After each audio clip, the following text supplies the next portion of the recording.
Hi hello welcome back. അപ്പോൾ ഇന്ന് നമ്മൾ വന്നിട്ടുള്ളത് SCERT ക്ലാസ് 6-ലെ ബേസിക് സയൻസിലെ മൂന്നാമത്തെ പാഠം പൂവിൽ നിന്ന് പൂവിലേക്ക് ഡിസ്കസ് ചെയ്യാൻ വേണ്ടിയിട്ടാണ്. കഴിഞ്ഞ 2 പാഠങ്ങളിൽ നമ്മൾ ഒരു വീഡിയോ ആയിട്ട് ഡിസ്കസ് ചെയ്തിരുന്നു.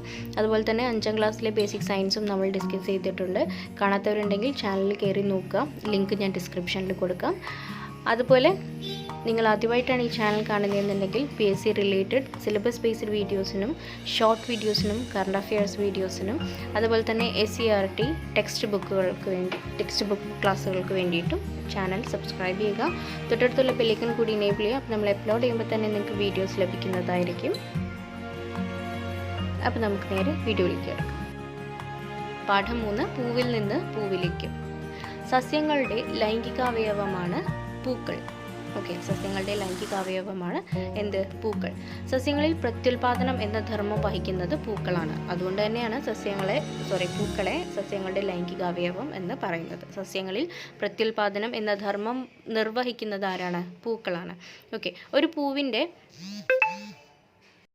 പ്രധാനപ്പെട്ട ഭാഗങ്ങൾ കൊടുത്തിട്ടുണ്ട്, നോക്കാം നമുക്ക്.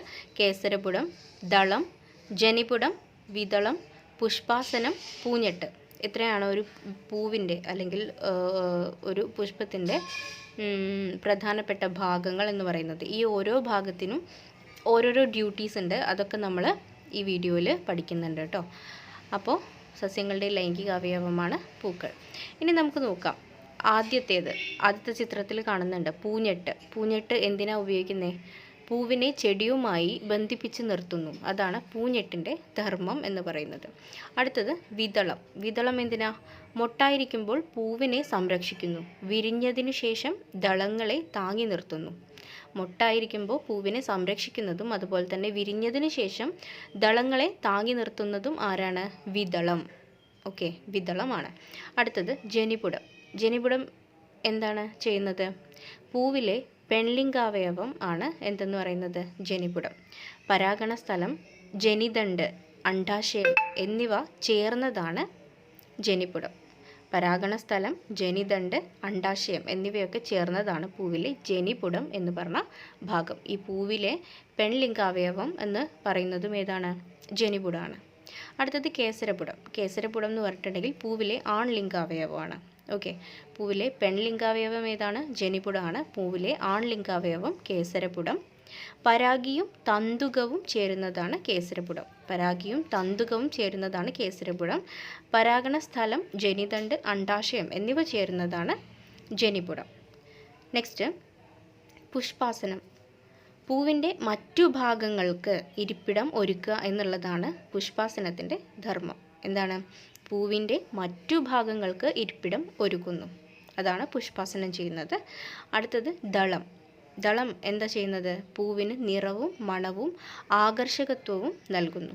ദളം പൂവിന് നിറവും മണവും ആകർഷകത്വവും നൽകുന്നു. അപ്പോൾ പൂവിൻ്റെ ഭാഗങ്ങളും ആ ഭാഗങ്ങളുടെ ഓരോ ഡ്യൂട്ടീസും നമ്മളിപ്പോൾ ഡിസ്കസ് ചെയ്തു. ഇമ്പോർട്ടൻ്റ് ആണ്. ഒരുപാട് ചോദ്യങ്ങൾ ചോദിക്കാൻ സാധ്യതയുള്ളൊരു ഭാഗമാണ് കേട്ടോ. അടുത്തത് പൂവിലെ ആൺലിംഗാവയവം ഏതാണ്?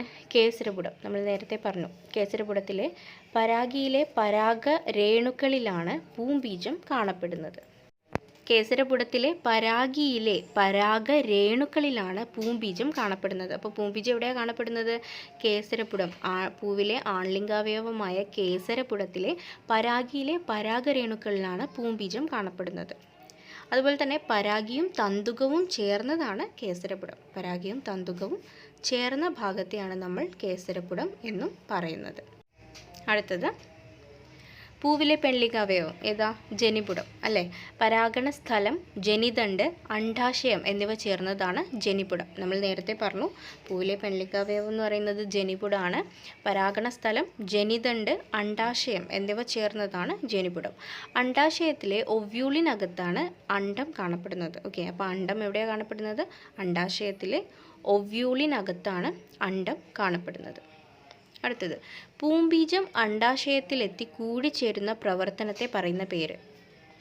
പൂംബീജം അണ്ഡാശയത്തിലെത്തി കൂടിച്ചേരുന്ന പ്രവർത്തനത്തെ പറയുന്ന പേരാണ് ബീജസങ്കലനം ഓർ ഫെർട്ടിലൈസേഷൻ.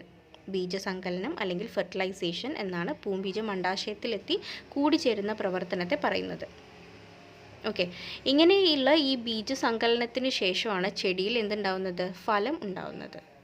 ഓക്കെ, ബീജസങ്കലന ശേഷമാണ് ചെടിയിൽ ഫലങ്ങൾ ഉണ്ടാവുന്നത്. ഇനി ജനിപുടത്തിൻ്റെയും കേസരപുടത്തിൻ്റെയും കുറച്ചുകൂടി എലാബറേറ്റ് ചെയ്തിട്ട് അതിൻ്റെ ഭാഗങ്ങളൊക്കെ നമുക്ക് ചിത്രത്തിൽ കാണാം. ജനിപുടത്തിൽ എന്തൊക്കെയാണുള്ളത്? പരാഗണസ്ഥലം, ജനിതണ്ട്, അണ്ഡാശയം, ഒവ്യൂൾ, ഇതൊക്കെ കാണുന്നുണ്ടല്ലോ അല്ലേ? പരാഗണസ്ഥലം, ജനിതണ്ട്, അണ്ഡാശയം, ഒവ്യൂൾ, ഈ 4 ഭാഗവും കൂടിച്ചേർന്നതിനെയാണ് നമ്മൾ ജനിപുടം എന്ന് പറയുന്നത്. ഓക്കെ, അണ്ഡാശയത്തിലെ ഒവ്യൂളിനകത്താണ് അണ്ഡം കാണപ്പെടുന്നത്. അടുത്ത കേസരപുടത്തിൽ നോക്കൂ, കണ്ടോ? പരാഗിയും തന്തുകവും, ഈ പരാഗിയും തന്തുകവും കൂടിച്ചേർന്ന ഇതാണ് എന്ത്? കേസരപുടം. കേസരപുടത്തിലെ പരാഗിയിലുള്ള പരാഗരേണുക്കളിലാണ് പൂമ്പീജം കാണപ്പെടുന്നത്. മനസ്സിലായല്ലോ? അടുത്തത്, പരാഗിയിൽ നിന്നും പരാഗരേണുക്കൾ പരാഗണ സ്ഥലത്ത് പതിക്കുന്നതാണ് എന്ത്? പരാഗണം. ഓക്കെ, ശ്രദ്ധിക്കുക, കൺഫ്യൂഷൻ ആയി പോവരുത്. പരാഗിയിൽ നിന്നും പരാഗരേണുക്കൾ പരാഗണ സ്ഥലത്ത് പതിക്കുന്നതാണ് എന്ത്? പരാഗണം. ഈ പരാഗണത്തിന് സഹായിക്കുന്ന ഘടകങ്ങളാണ് പരാഗണകാരികൾ, പോളിനേറ്റിംഗ് ഏജൻറ്റ്സ്. പരാഗണത്തിന് സഹായിക്കുന്ന ഘടകങ്ങളെ പരാഗണകാരികൾ അല്ലെങ്കിൽ പോളിനേറ്റിംഗ് ഏജൻറ്റ്സ് എന്ന് പറയുന്നു. ചേനയിലും ചേമ്പിലും പരാഗണം നടത്തുന്നത് ആരാണ്? ഈച്ചയാണ്. ശ്രദ്ധിക്കുക കേട്ടോ, ചേനയിലും ചേമ്പിലും പരാഗണം നടത്തുന്നത് ഈച്ച.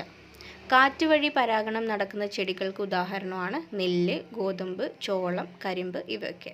ഓക്കെ, നെല്ല്, ഗോതമ്പ്, ചോളം, കരിമ്പ് ഇവയൊക്കെയാണ് കാറ്റുവഴി പരാഗണം നടക്കുന്ന ചെടികളാണ് നെല്ല്, ഗോതമ്പ്, ചോളം, കരിമ്പ് ഇവയൊക്കെ. ചോദിക്കാൻ സാധ്യതയുണ്ട് കേട്ടോ, ഒരു ഓപ്ഷൻ മാറ്റിയിട്ടോ അല്ലെങ്കിൽ അങ്ങോട്ടും ഇങ്ങോട്ടൊക്കെ മാറ്റിയിട്ടോ ഒക്കെ ചോദിക്കാൻ സാധ്യതയുണ്ട്. അടുത്തത്, ജലം അഥവാ മഞ്ഞുതുള്ളി വഴി പരാഗണം നടക്കുന്ന ചെടികൾക്ക് ഉദാഹരണമാണ് കുരുമുളക്. ജലം അല്ലെങ്കിൽ മഞ്ഞുതുള്ളിയൊക്കെ വഴി പരാഗണം നടക്കുന്ന ചെടികൾക്ക് ഉദാഹരണമാണ് കുരുമുളക്. മെക്സിക്കൻ കാടുകളിൽ കാണപ്പെടുന്ന വാനിലയിൽ പരാഗണം നടത്തുന്നത് ഏതിനം തേനീച്ചയാണ്? ഓക്കെ, അപ്പോൾ ഈ മെക്സിക്കൻ കാടുകളിൽ കാണപ്പെടുന്ന വാനിലയിൽ പരാഗണം നടത്തുന്നത് എന്താണ്? തേനീച്ചയാണ്. ഓക്കെ, ആ തേനീച്ച ഏതിനമാണെന്നാണ് ചോദിച്ചിരിക്കുന്നത്. മെലിപ്പോണ എന്ന് പറഞ്ഞ ഒരിനം തേനീച്ചയാണ് മെക്സിക്കൻ കാടുകളിൽ കാണപ്പെടുന്ന വാനിലയിൽ പരാഗണം നടത്തുന്നത്. ഓക്കെ, നെക്സ്റ്റ്, സ്വയം പരാഗണം സാധ്യമല്ലാത്ത ഒരു സുഗന്ധവ്യഞ്ജനമാണ് വാനില.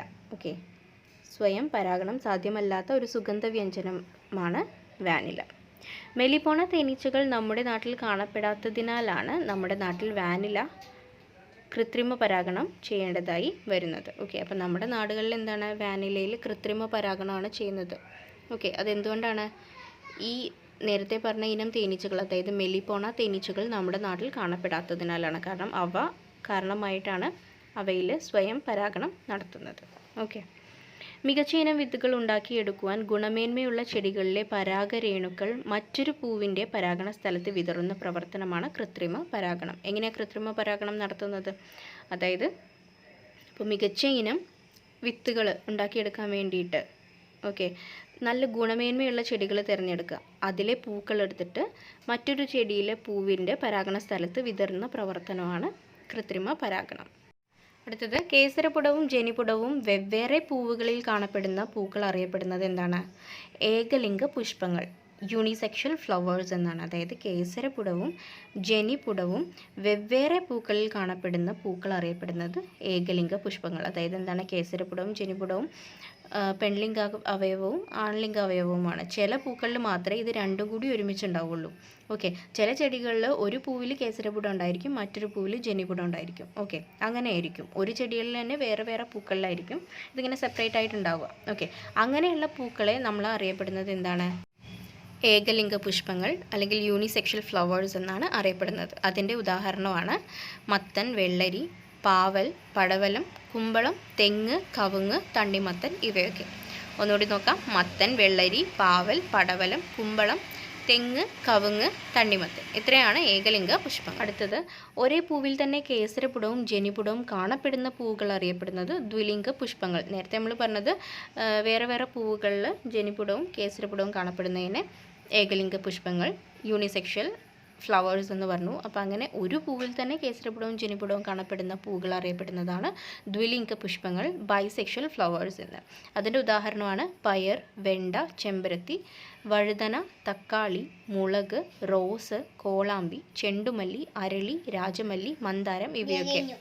ഒന്നുകൂടി നോക്കാം. പയർ, വെണ്ട, ചെമ്പരത്തി, വഴുതന, തക്കാളി, മുളക്, റോസ്, കോളാമ്പി, ചെണ്ടുമല്ലി, അരളി, രാജമല്ലി, മന്ദാരം. രണ്ടിൻ്റെ ഉദാഹരണങ്ങൾ അങ്ങോട്ടും ഇങ്ങോട്ടും മാറിപ്പോകാതെ എന്തെങ്കിലുമൊക്കെ ഒരു കോഡ് വെച്ച് പഠിക്കാൻ നോക്കുക കേട്ടോ. അടുത്തത്, ചിലയിനം സസ്യങ്ങളിൽ ഒരു സസ്യത്തിൽ ആൺപൂക്കൾ മാത്രവും മറ്റൊന്നിൽ പെൺപൂക്കൾ മാത്രവും കാണപ്പെടുന്നു.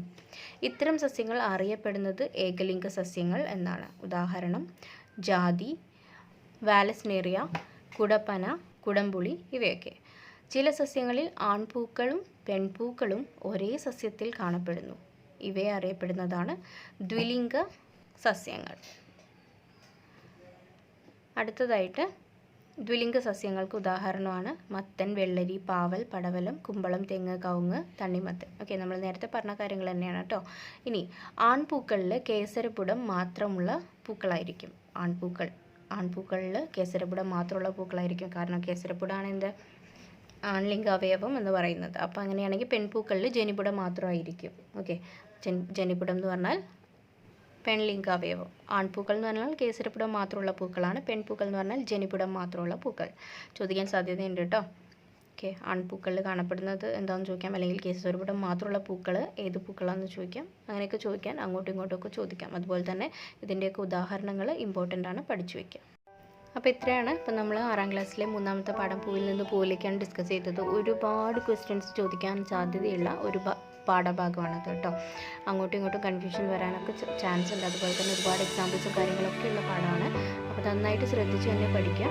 എഴുതി വെച്ച് റിപ്പീറ്റ് ചെയ്ത് വായിച്ച് പഠിക്കുക. എന്തെങ്കിലും എക്സാമ്പിൾസിനൊക്കെ എന്തെങ്കിലും കോഡ് വെച്ച് പഠിച്ചാൽ അത് ഭയങ്കര യൂസ്ഫുൾ ആയിരിക്കും. ഓക്കെ, വീഡിയോ ഇഷ്ടപ്പെട്ടെന്ന് വിശ്വസിക്കുന്നു. ഇഷ്ടപ്പെട്ടാൽ ലൈക്ക് ചെയ്യുക, ഷെയർ ചെയ്യുക. കൂടുതൽ വീഡിയോസിനായി ചാനൽ സബ്സ്ക്രൈബ് ചെയ്യുക. തൊട്ടടുത്തുള്ള ബെല്ലൈക്കൺ കൂടി എനേബിൾ ചെയ്യുക. Okay, thank you for watching.